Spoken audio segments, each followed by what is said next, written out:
If you're under 35-ish, I'm sure you are very aware of the overly abundant content creator sphere, which is apparent in pretty much every sector of the internet. For almost every hobby and interest, there will exist creators who are well-known figureheads of their own respective communities. And it seems like now especially everyone is wanting to become an influencer slash content creator slash whatever you want to call it. Now that's of course not necessarily a bad thing. I think in an ideal world we would all like to be able to make a living off what is seen as an easy, enjoyable work, and preferably something that we take interest in. So this is my story of being a content creator and how it ruined my brain.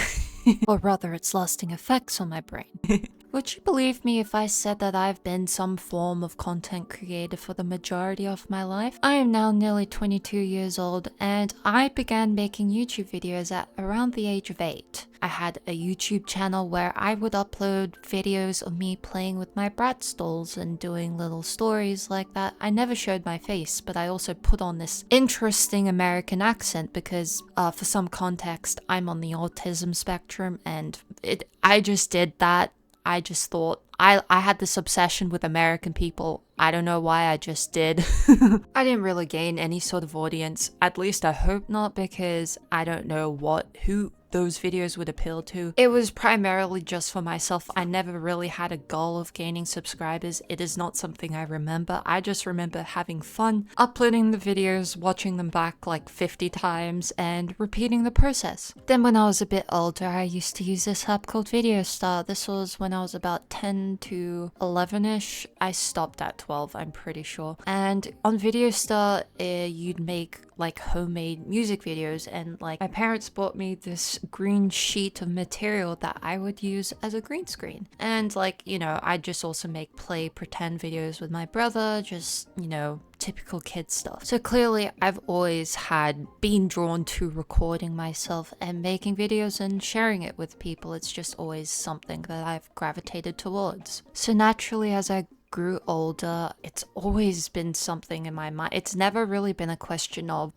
am I going to do this? It was more so a question of when, because keep in mind, I'm on the autism spectrum, had terrible social anxiety from the ages of like 11 to 15, so there was quite a big gap there where I did make videos, but my presence wasn't known. Sometimes I gained like a little audience. The most successful audience I gained was on this like comedy page I made surrounded around this specific reality TV show I had an obsession with, and I gained like a pretty well-known presence in that little fan culture.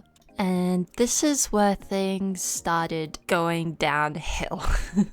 So I got my first taste of internet fame, where I gained a couple thousand followers, and now that obviously doesn't seem very impressive for now, but back then it was like, whoa, especially in this community. And this is when I really started to develop a taste for likes, followers, that instant gratification that you feel when you see 100 of each notification up on your Instagram feed. At this time, I was 13 and 14 years old, and I started feeling immense anxiety trying to create a post, because this type of content I was doing was quite high effort. It involved a lot of editing, so it wasn't something that I could pump out very quickly. And algorithms at that time were completely different to now. It wasn't something where you had to post like multiple times a day in order to be in the algorithm. I think that I just had a lot of organic reach because people would share my videos with their friends. It was just that sort of like fan culture where it was very easy to gain traction if you did something slightly different, which I was. I was pretty much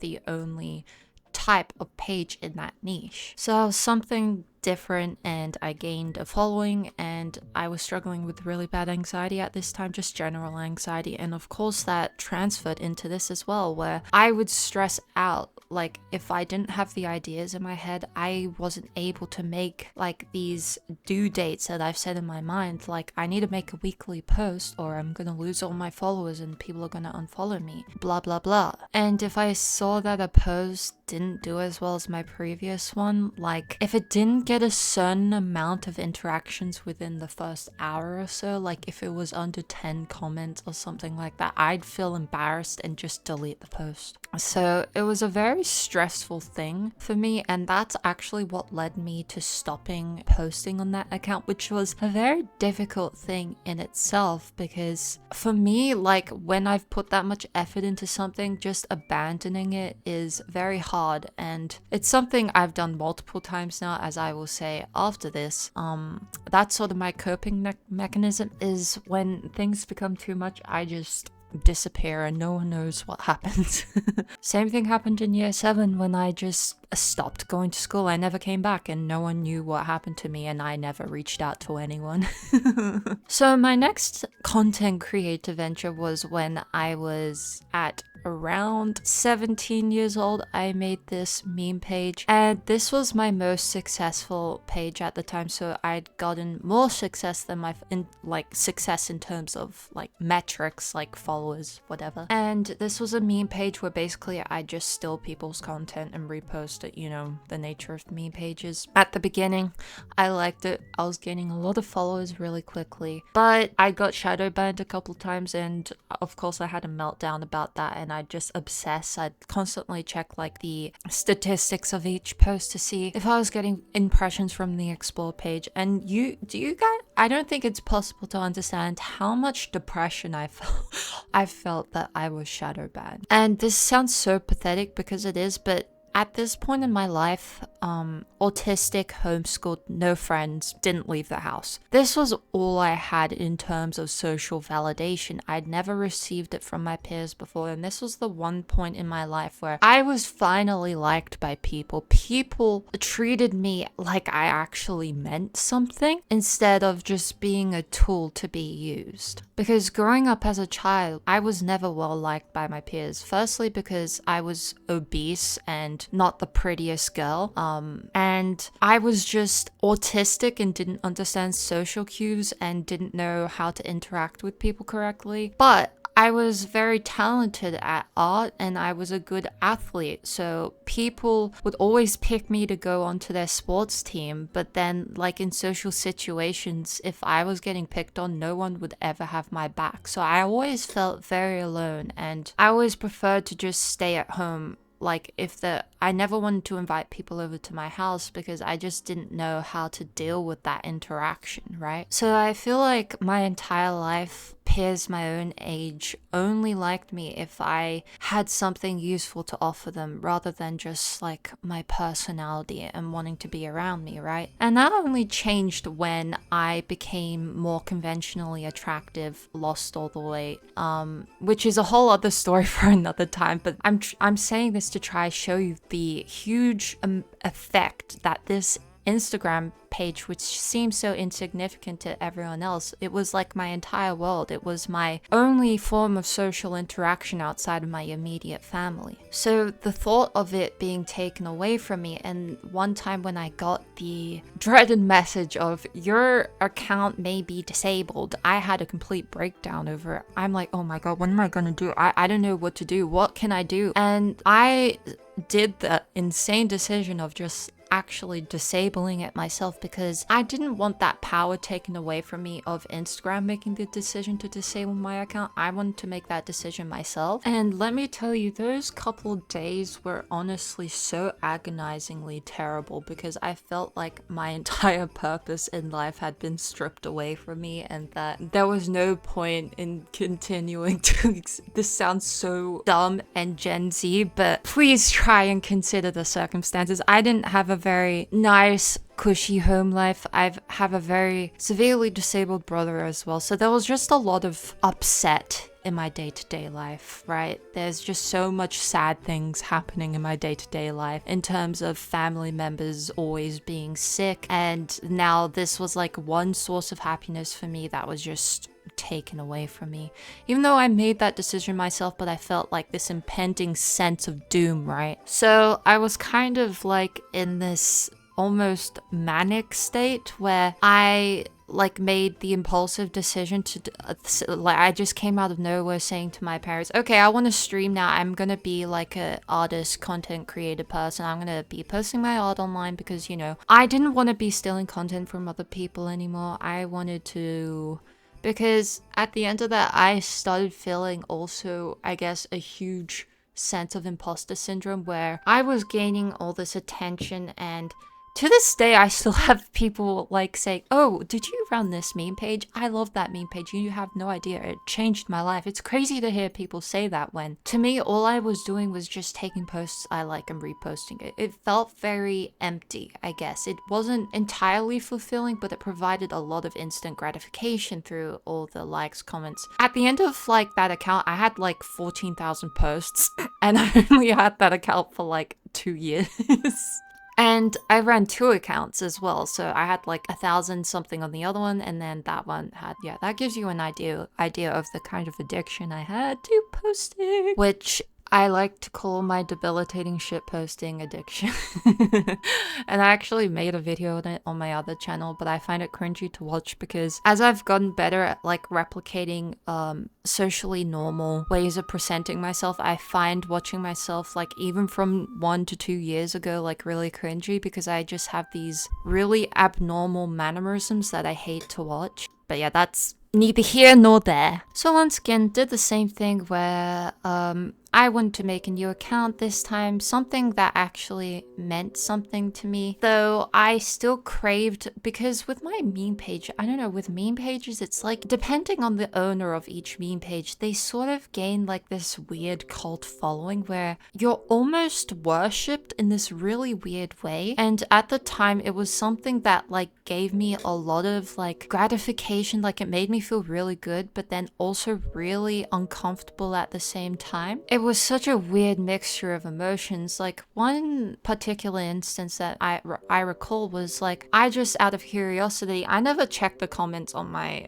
meme page. Like I'd get a bunch of comments and I saw like someone was advertising a Discord that they had made for me, and I just found that so bizarre that it was, you'd think I'd have like 100,000, like 1 million followers or something. Like I was some celebrity that people are making fan pages and a dedicated Discord to me, because I didn't want to make a Discord because that idea made me really anxious at the time, and I didn't want to be orbited by all the really interesting individuals.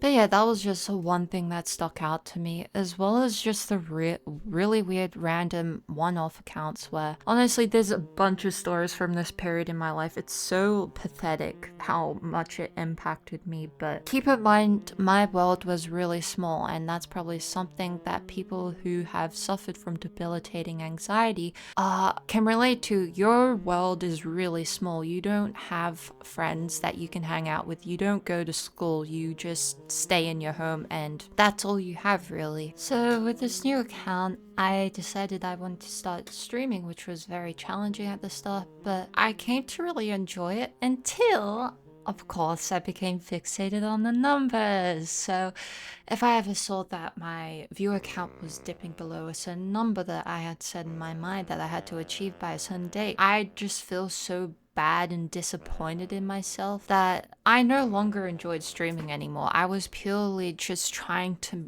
reach these certain goals that just, I don't know, it was just impossible for me to do. And now I'm at a point where I no longer enjoy streaming. It really did just suck the passion out of it, which is very unfortunate because I've had so much fun streaming and I met a lot of amazing people through that, but unfortunately I just really burnt myself to the ground. I no longer want to stream, and every time I would go to stream it felt like a obligation and a chore, which just doesn't feel right to me. Same goes for like posting on TikTok, Instagram. It's just insane. It got to a point where I felt like I was just doing everything, like I was structuring my days, my life around just trying to appease the algorithm. But it just was not sustainable, and it really sucked out the enjoyment of what I used to feel when I was a kid, when I used to share my stuff with people. I just completely lost touch of that. And finally now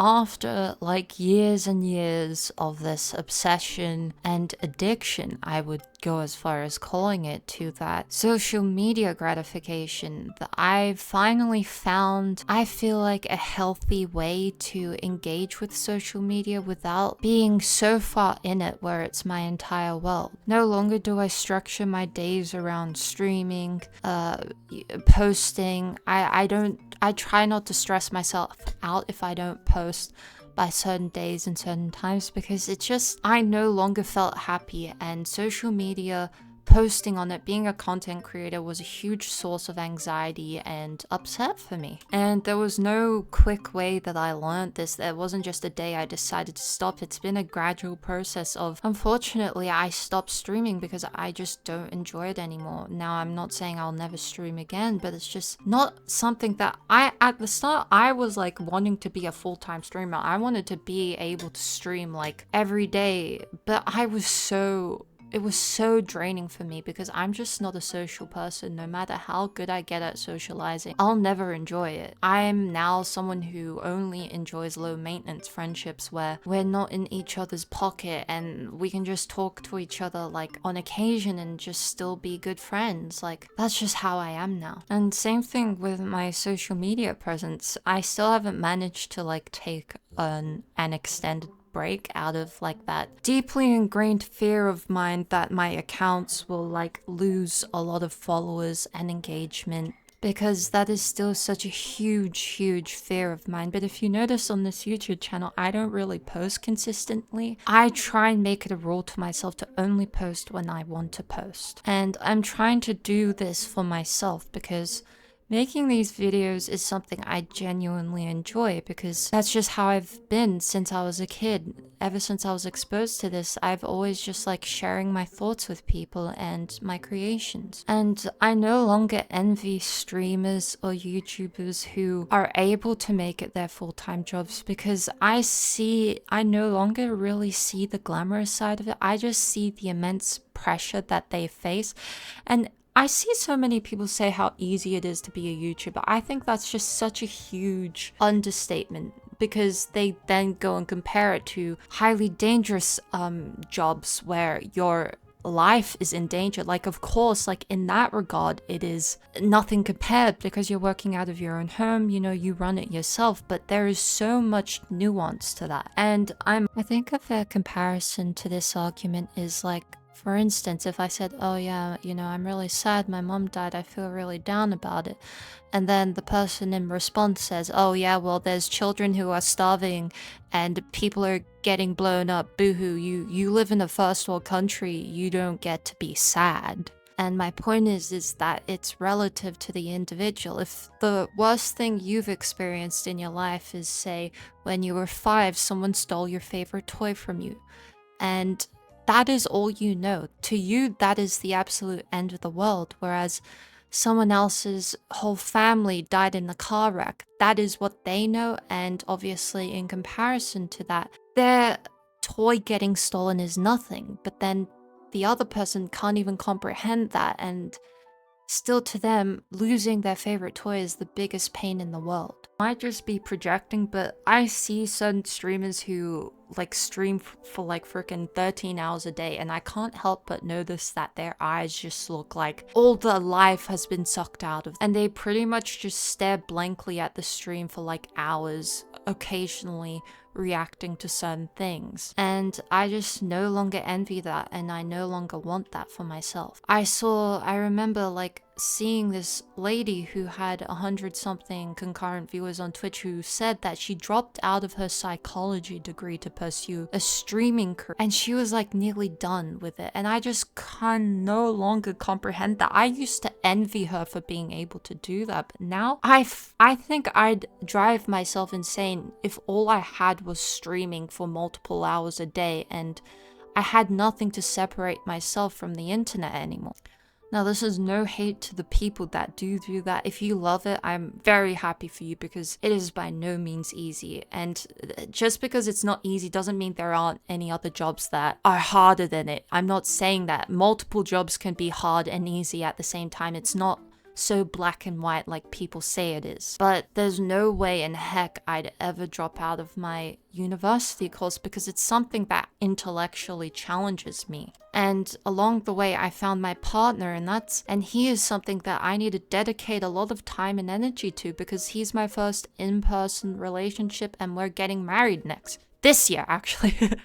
So all these things combined with getting my license, being able to actually talk to people, starting to pursue my other passions, that being acting, where it involves a lot of in-person interaction, and also now making my own music, which is something I've wanted to do also since I was 9. I just no longer have the time and energy to spend all my time online being a slave to the algorithm essentially. And I'm the happiest I have been in so freaking long. I feel so much lighter is the only way I can put it, where I've removed myself from this certain online discourses and I'm no longer so obsessed with the numbers anymore, and it is truly free. If you can believe that. It's like I've been on hardcore drugs for like 10 years and I'm like, I feel so free, but genuinely this is how I feel. And it's probably had a more profound impact on my brain than, because I'm someone who has never done drugs, never drank alcohol. This is like the most hardcore thing that I've ever done, that I've been addicted to. So my brain is just structured differently. So this probably sounds so stupid to some people, but this is just my truth and how it has been for me. So basically, Too Long Didn't Watch, I touched grass and realized that being more present in the real world is what is most healthy for myself. And I hope that if you've gone through a similar thing to me, that you find that happy medium where you no longer feel so weighed down by this stress and trying to juggle. Because at the same time, while I was doing this, I'm also a student studying, so I have due dates there, and then I have this, and it's just, and then family stuff on top of that. It was just, my mind felt so noisy, and there was never any peace and quiet in my head. So I hope that you can find peace and happiness. But yeah, this has just been my experience with content creation. I hope you enjoy this video and you have a great day wherever you may be, and I would just like to say that I sounded a bit preachy in portions of this video. Now watching it back, editing it, that is not my intention. I am not one of those like anti-social media people. Social media isn't going away, and there's actual studies to back up that social media in certain amounts can actually be beneficial to us. So it's really just about finding that medium that works for you, and for some people it may be more and for some people it may be less. So yeah guys, that's all, and I will be going now. Bye.